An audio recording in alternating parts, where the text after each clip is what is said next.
Hoy que ofrecemos la misa por los enfermos, tenemos este texto bellísimo, particular, del encuentro del Señor Jesús con los 10 leprosos. La lepra era una enfermedad particularmente indeseable por lo evidente que resultaba. Es decir, todo mundo se daba cuenta cuando alguien padecía lepra, lo cual resultaba humillante, no solo por la vergüenza natural que nos da una imperfección que podamos tener a la vista, sino por todas las implicaciones que en su concepción el pueblo judío y el samaritano que se desprende de ellos tenían. La lepra era el prototipo de impureza. Había muchas cosas en la antigua alianza, Antiguo Testamento, que producían impureza en la persona. La impureza como tal no era pecado, pero sí se le relacionaba con él. O sea, el que manifestaba impureza era porque había pecado en la concepción de ellos. Era porque había pecado y por eso, en particular en la lepra, porque tú pecaste, estás enfermo y ahora eres impuro. Había incluso cuestiones naturales como el periodo de la mujer que se consideraba que producían impureza también. Entonces, impureza como tal no es pecado, pero producía una condición en la que la persona, en primer lugar, tenía que aislarse. No podía tener durante el tiempo de impureza contacto físico. Antes de purificarse, había formas de purificarse. No podía tener contacto físico con nadie de su familia, por ejemplo. Incluso los muebles que usara alguien impuro, quedaban impuros también esos muebles. Entonces se consideraba que la impureza era algo muy contagioso, en donde la impureza era lo que ganaba. Es decir, se tocaban una cosa pura y una impura, y lo puro quedaba impuro.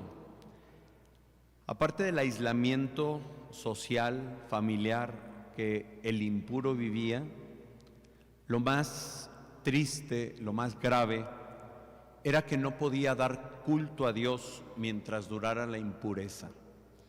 Si un impuro se atrevía a dar culto a Dios, entonces sí incurría en un pecado grave, porque tú no estás calificado para ello.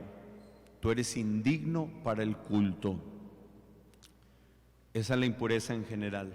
En el caso de los leprosos, bueno, en paréntesis, la enfermedad es consecuencia del pecado en general. Podemos decir más propiamente del pecado original. Ya no en la fe cristiana tenemos la visión que tenían los judíos. Recordarán algunos que había un joven ciego de nacimiento y le preguntan a Jesús quién pecó, él o sus padres, para que éste naciera ciego. Y Jesús responde, ni él ni sus padres. Él está así para que en él se manifieste la gloria de Dios. Entonces, la enfermedad en general es consecuencia del pecado original, porque por el pecado original entró la decadencia en la naturaleza humana. Por el pecado original de Adán y Eva es que la naturaleza humana es capaz de enfermarse, capaz de envejecer, capaz de deteriorarse, y en todo esto viene la enfermedad. Aunque habrá sí enfermedades que estén vinculadas directamente con algún pecado, pero es por la transmisión natural, como algunas infecciones que pueden darse en este desorden más bien que a veces se tiene. Bien, entonces la impureza era este aislamiento, producía este aislamiento total. En el caso de la lepra había cuestiones más humillantes todavía.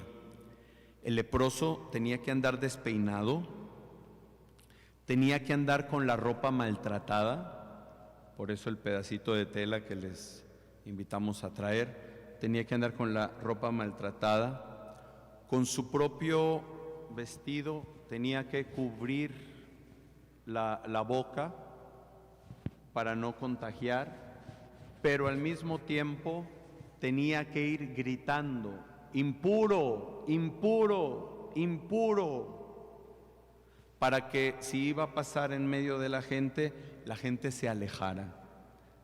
¿Se imaginan lo vergonzoso que significaba esto? Pero no solo ello. En la página del Evangelio que acabamos de escuchar, hay 10 leprosos que vivían en la frontera entre Samaria y Galilea, entre territorio de Israel y entre territorio samaritano. O sea, ustedes se acuerdan que los samaritanos y los judíos no se llevaban. Pues aquí, pobres leprosos, no sabemos si judíos o samaritanos, pero excluidos de un lado y del otro, totalmente aislados. ¿Qué sucede? Ellos nos enseñan algo, estos leprosos. En lugar de gritar su impureza, ellos hacen algo diferente. Se acercan un poco a Jesús, no totalmente, se acercan un poco a Jesús y le gritan esto: Jesús, Maestro, ten compasión de nosotros. ¿Qué enseñanza implica esto para nosotros? El ejercicio natural de la conciencia nos lleva a reconocer lo que hemos hecho mal. Si esto nos lleva a la conversión, al cambio, es magnífico. Pero muchas veces superamos el límite convirtiéndonos en nuestros propios acusadores. Es que yo no sirvo, es que yo no puedo, es que soy un estorbo, es que nadie me quiere, es que... Y sí reconozco mi falta, pero de tanto insistir me hundo más en ello, como aquellos que gritaban: impuro, impuro, impuro, y lo único que hacían era complicar más la situación.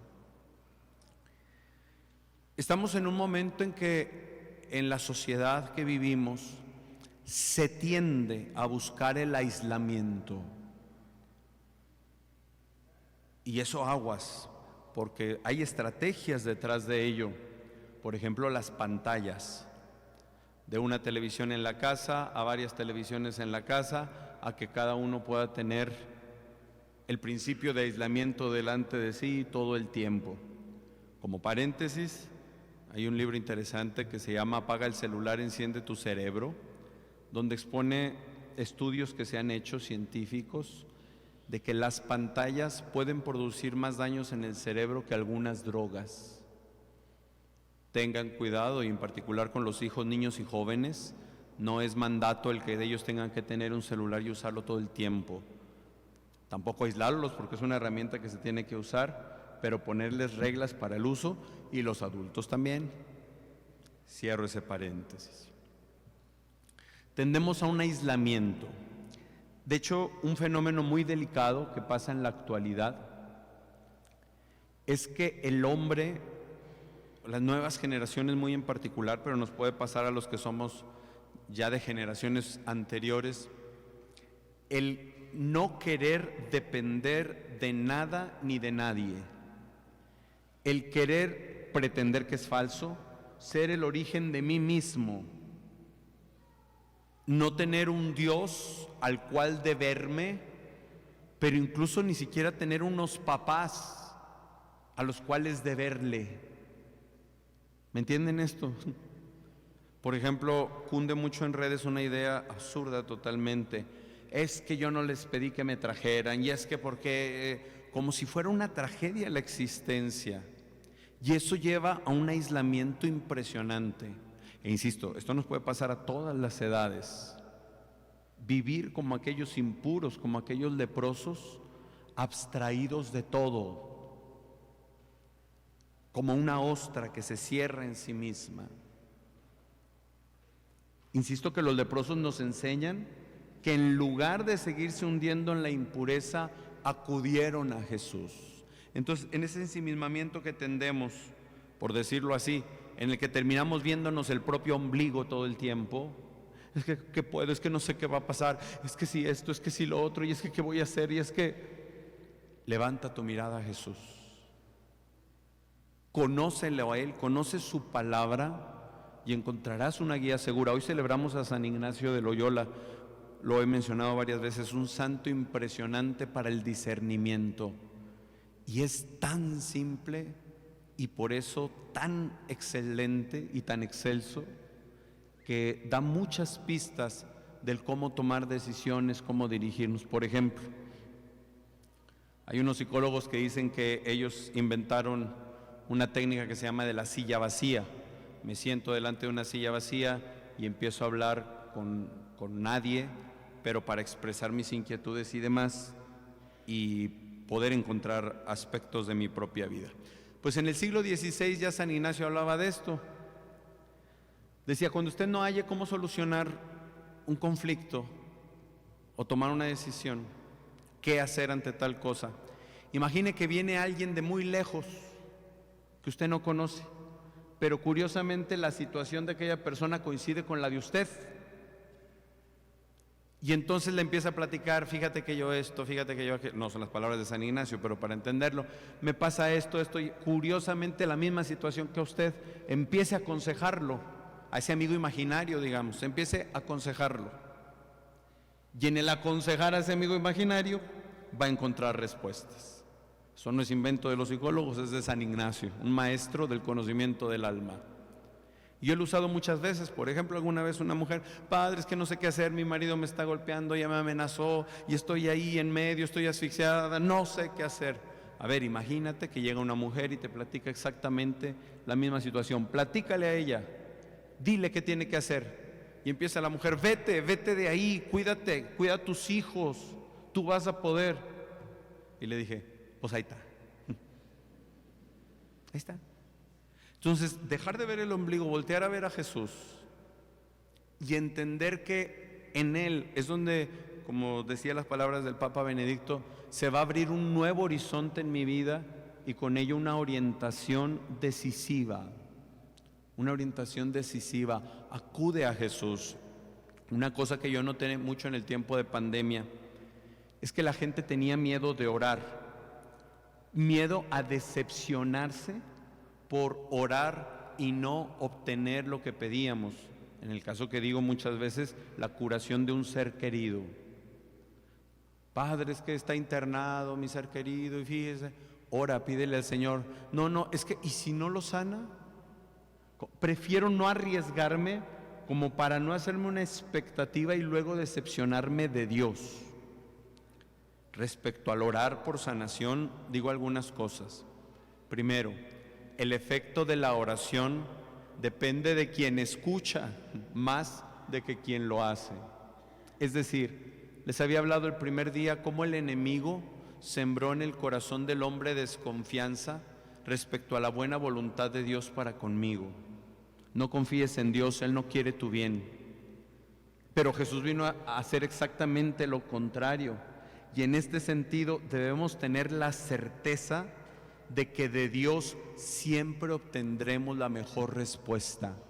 Siempre obtendremos la mejor respuesta. Que de orar no nos equivocamos y que tenemos que ser incluso atrevidos, valientes al orar. Dios sabe cómo va a responder, pero cuanto más oremos, sería como un paraguas al revés, que cuanto más oremos, más se abre para recibir más lluvia. ¿Me entiende eso? Entonces no tengan miedo de orar insistentemente. Papa Francisco tenía poco de haber sido electo papa y en estas misas que hacía entre semana en ese tiempo, platicó un caso que le tocó conocer a él en Argentina. Un matrimonio, tienen una hija pequeñita, muy grave, en terapia intensiva, y el doctor les dice, ella va a terminar en unas horas, váyanse despidiendo. Y el papá dice, no puede ser. Sale del hospital, toma un autobús, se va a Luján, que es el principal santuario de la Virgen María en Argentina. Se va a Luján, llegó al santuario ya de noche, estaba todo cerrado, se quedó afuera de la reja el papá de rodillas, pegado de la reja, orando toda la noche, orando. Iba a amanecer, toma el autobús de regreso, llega y ve a su esposa llorando y dice, no puede ser, ¿qué pasó? Y la esposa levanta la mirada y dice, es que los milagros aún existen, nuestra hija ya está bien, así. Y es un caso que platicó el Papa. Hace unos 3 años fui a predicar a Costa Rica y estábamos en una parroquia. En la misa, al final expusimos el Santísimo para orar. Había una mujer mayor en silla de ruedas de este lado del altar y la veo así como muy alterada de repente y me dice, ven por favor. Le digo, ¿qué pasó? Dice, es que llevo años con un dolor tremendo. Me van a operar ambas caderas, ambas rodillas y ambos tobillos, me van a poner prótesis en todo, porque tengo un dolor indescriptible, insoportable, por eso no camino, pero ni sentada se me quita el dolor. Le digo, bueno, ¿y qué pasó? Es que ya no me duele nada. ¿Ahorita no te duele nada? No. ¿Quieres probar caminar? Dice, sí, padre. Le digo, pues en el nombre de Jesús camina. Y aquella mujer se para y empieza a caminar por primera vez en años, llorando porque no le dolía nada. Tenía 72 años aquella mujer. Se sienta, sigue orando y me vuelve a hablar. Dice, ven, digo, ¿qué pasó? Dice, es que antes de los 30 años tuve un conflicto con un sacerdote y me alejé de la iglesia. Desde entonces no había vuelto a pisar un templo católico, me hice protestante, pero luego dejé de ir también allá. Y yo extrañaba mucho a la Virgen María, era un templo de Nuestra Señora del Sagrado Corazón. Y una amiga me insistía que viniéramos a esta misa, yo no quería. Pero mira cómo me ha recibido Jesús y la Virgen, ya no me duele nada. Le digo, ¿quieres volver a la iglesia? Sí, padre, te confieso, por favor. Más de 40 y tantos años sin pisar una iglesia y el Señor no solo la sanó físicamente, sino que la reintegró a su iglesia y la restauró desde el interior. Una cosa maravillosa. ¿Por qué? Porque Jesús está vivo, hermanos, y sigue actuando en medio de nosotros. Atrevámonos a creer en Él. Cuando hablé contra la brujería y la superstición y las limpias, hay gente que digo, pero es que ¿qué hago entonces? Si mi hijo está muy inquieto, si lo noto enfermo, si ora. Estas señales acompañarán a los que crean en mi nombre, expulsarán demonios, dice el Señor. Hablarán lenguas nuevas, cogerán serpientes en sus manos y si beben un veneno no les hará daño. Impondrán las manos a los enfermos y estos sanarán. No hay como un permiso en automático para que todo mundo imponga las manos a todo mundo, pero no hay ningún problema en que tú en tu familia y en particular padres a los hijos o hijos a los padres pongan la mano en el hombro, en la cabeza y recen pidiendo al Señor la curación. Eso es auténticamente cristiano. Y tenemos que volver a confiar en el Señor de que Él quiere nuestro bien. Saquen el pedacito de tela quienes lo hayan traído. Finalmente,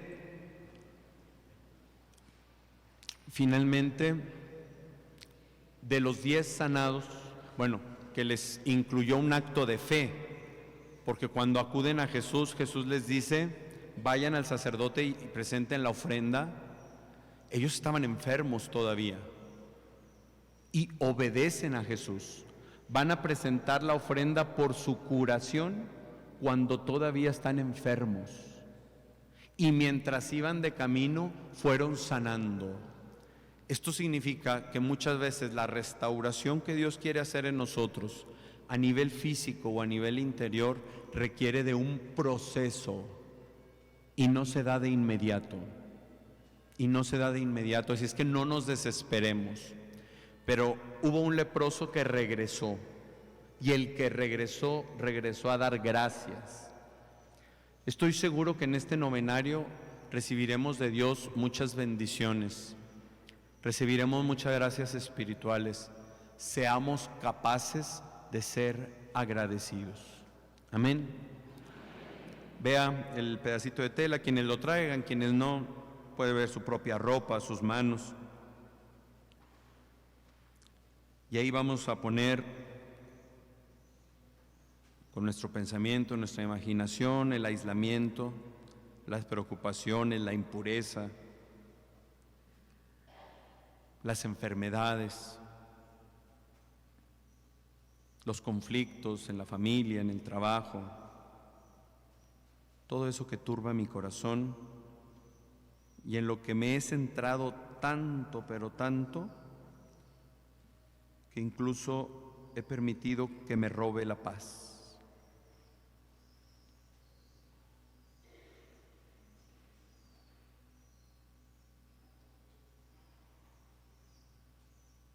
Siga centrándose mientras oramos. Señor, aquí te presento todo lo que soy y en particular mis debilidades, mis flaquezas, mis enfermedades, mis problemas. ¿Cómo he dejado, Señor, que lo que es pasajero en el mundo me arrebate la paz? Hoy quiero dejar de gritar con mi vida, impuro, impuro, y quiero elevar la mirada hacia ti. Y como lo hicimos la otra vez, volteé a ver el Cristo, la cruz, el Sagrado Corazón, y va a repetir esta oración: Señor Jesús, Maestro, ten compasión de mí. Ten compasión de mi familia. Actúa con poder y misericordia. Quiero confiar en ti. Enséñame a confiar en ti. Danos las gracias, Señor, que necesitamos para seguir adelante con fidelidad y alegría. Te entrego todo, Señor, porque tú eres poderoso, porque tú me amas a pesar de mi indignidad. Tú nos enseñas, Jesús, que tú soportaste el castigo que nos trae la paz, y por tus llagas hemos sido curados. Tan seguros estamos de tu amor, que aún antes de conocer el resultado de nuestra oración, en fe te decimos: gracias por lo que estás haciendo, gracias por lo que vas a hacer. Amén. Bien, para el día de mañana el signo va a ser una crucita, que pueden hacerla con 2 palitos amarrados incluso, porque la vamos a regalar a alguien más que no conozcamos el día de mañana. Una crucita, o si tiene ahí una crucita de madera, de algo, o quiere regalar una de metal, lo que tenga, una crucita la vamos a tener para mañana. Las vamos a bendecir en la homilía para que luego la regalen a alguien más. Les recuerdo que mañana tendremos la oración de sanación a las 4 de la tarde con el rosario, 4:30 la hora santa.